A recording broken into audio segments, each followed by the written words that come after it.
Chapter 35. Josiah kept a Passover to the Lord in Jerusalem, and they killed the Passover on the 14th day of the first month. He set the priests in their offices, and encouraged them to the service of the house of the Lord. He said to the Levites, who taught all Israel, who were holy to the Lord, "Put the holy ark in the house which Solomon the son of David king of Israel built. There shall no more be a burden on your shoulders.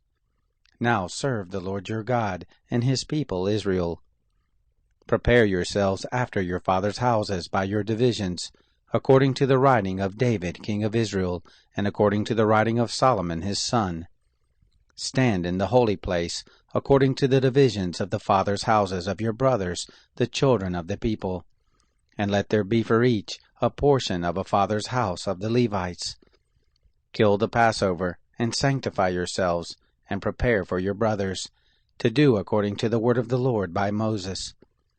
Josiah gave to the children of the people, of the flock, lambs and kids, all of them for the Passover offerings, to all who were present, to the number of 30,000, and 3,000 bulls, and these were of the king's substance.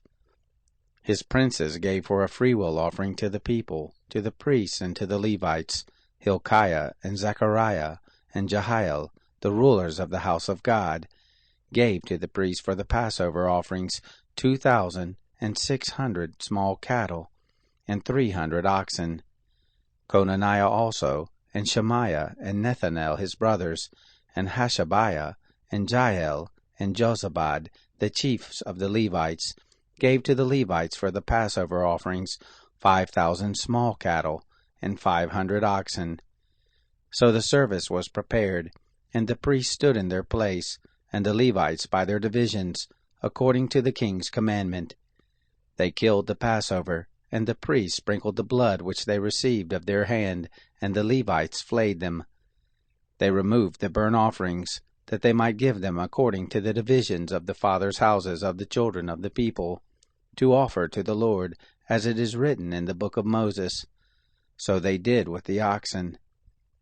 They roasted the Passover with fire according to the ordinance, and the holy offerings they boiled in pots and in cauldrons and in pans, and carried them quickly to all the children of the people. Afterward they prepared for themselves, and for the priest, because the priests, the sons of Aaron, were busy in the offering of the burnt offerings and the fat until night. Therefore the Levites prepared for themselves, and for the priests, the sons of Aaron. The singers, the sons of Asaph, were in their place, according to the commandment of David, and Asaph, and Heman, and Jeduthun the king's seer. And the porters were at every gate. They didn't need to depart from their service, for their brothers the Levites prepared for them. So all the service of the Lord was prepared the same day, to keep the Passover, and to offer burnt offerings on the altar of the Lord, according to the commandment of King Josiah. The children of Israel who were present kept the Passover at that time, and the feast of unleavened bread 7 days. There was no Passover like that kept in Israel from the days of Samuel the prophet, neither did any of the kings of Israel keep such a Passover as Josiah kept, and the priests, and the Levites, and all Judah and Israel who were present, and the inhabitants of Jerusalem. In the 18th year of the reign of Josiah was this Passover kept.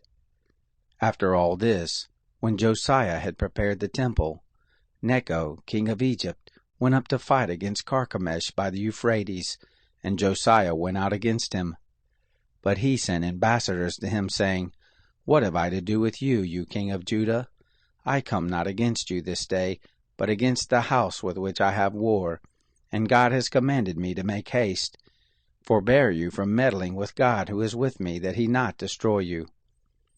Nevertheless, Josiah would not turn his face from him, but disguised himself that he might fight with him, and didn't listen to the words of Necho from the mouth of God, and came to fight in the valley of Megiddo. The archers shot at King Josiah, and the king said to his servants, "Take me away, for I am severely wounded." So his servants took him out of the chariot, and put him in the second chariot that he had, and brought him to Jerusalem, and he died, and was buried in the tombs of his fathers. All Judah and Jerusalem mourned for Josiah. Jeremiah lamented for Josiah, and all the singing men and singing women spoke of Josiah in their lamentations to this day. And they made them an ordinance in Israel, and behold, they are written in the Lamentations. Now the rest of the acts of Josiah, and his good deeds, according to that which is written in the law of the Lord, and his acts first and last, behold, they are written in the book of the kings of Israel and Judah.